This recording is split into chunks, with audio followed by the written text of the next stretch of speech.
That scar? Is that recent?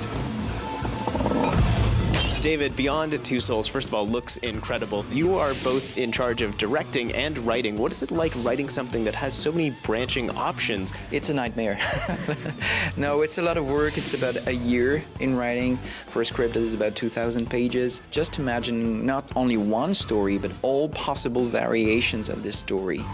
And how far do you follow that narrative path then for all these options? Yeah, again, it's a very difficult year where you need to try to be creative and find good ideas for stories and good ideas for scenes, but at the same time you need to have your right brain working, making sure that all this makes sense, that you manage all the variables and all the different variations of your story in a meaningful way. I found you by the side of the road, in the middle of nowhere. Beyond Two Souls follows the life of Jodie and her companion Aiden throughout 15 years. Writing something like that must be difficult, especially since we're playing it in a different order. Actually, I wrote it in chronological order. I needed to know where she came from and what happened to her. It was also a way to manage actions and consequences. What's interesting in mixing up all the scenes is that you may face consequences of something before knowing the causes.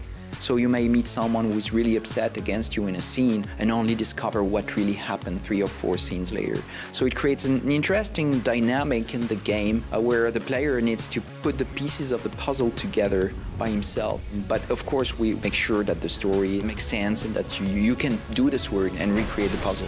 I'm interested in emotion. I'm interested in what you feel when you play. You know, there are many games where the main feeling is about adrenaline and excitement. This is great, and there are some fantastic games doing this very well. But I'm interested in other types of emotions. I'm interested in empathy, sadness, all this kind of different emotions that we have in life and that we don't feel enough in games. So my work is really about trying to recreate this wider palette of emotions in an interactive experience.